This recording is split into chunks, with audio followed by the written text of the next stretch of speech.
Layers of knowledge. जब भी आप कोई काम ध्यान लगाकर बार बार करते हो तो आपको पता नहीं चलता, लेकिन सबसे पहले आपका दिमाग नोटिस करता है कि काम की सफलता के लिए कौन सी कंडीशन जरूरी है, यानी कौन सा डेटा इंपॉर्टेंट है। फिर जरूरी डेटा के पैटर्न्स बनाकर रिकॉर्ड कर लेता है। दिमाग इस काम में एक्सपर्ट है, कई हजार वर्षों से करते आ रहा है।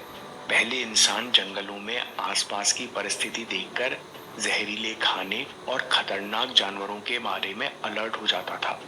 इसलिए आज इंसान का दिमाग एक अच्छी पैटर्न रिकॉग्नाइजिंग और माहिर प्रिडिक्शन मशीन है।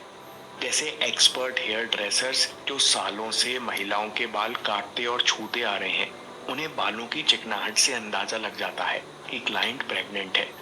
या एक्सपर्ट ड्राइवर को 200 मीटर या 300 मीटर दूर से ही अंदेशा हो जाता है कि आगे कुछ गड़बड़ होने वाली है।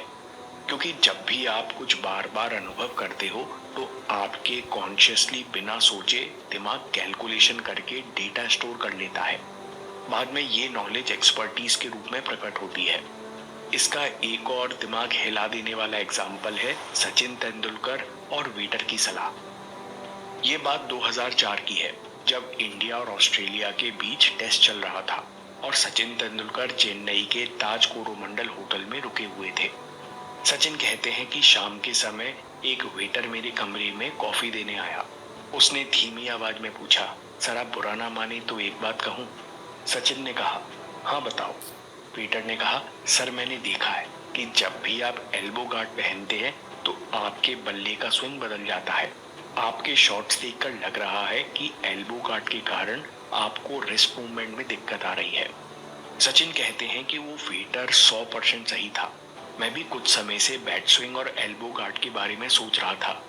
सचिन तेंदुलकर कहते हैं, लेकिन मैं हैरान इस बात से था, वो वेटर दुनिया का एकमात्र व्यक्ति था जिसे ये बात पता थी। सचिन तेंदुलकर कहते हैं, ये बात मेरे कोच भी नहीं जानते थे। मैंने उस वेटर से पूछा, आपको ये सब कैसे पता चला? तो वेटर ने सचिन से कहा, सर मैं आपका फैन हूँ।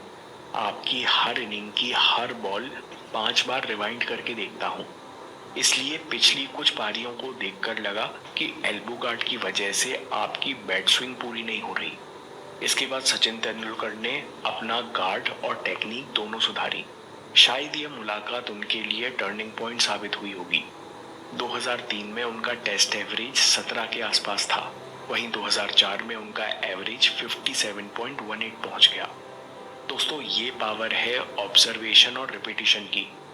आप चाहे कोई भी हो, अगर आप बार बार किसी चीज की प्रैक्टिस करते हैं या बार बार उस चीज को ऑब्जर्व करते हैं तो आप एक कला विकसित कर लेते हैं। आपको चीजें और पैटर्न्स दिखने लगते हैं जो साधारण अनट्रेन्ड आंखों के लिए असंभव है।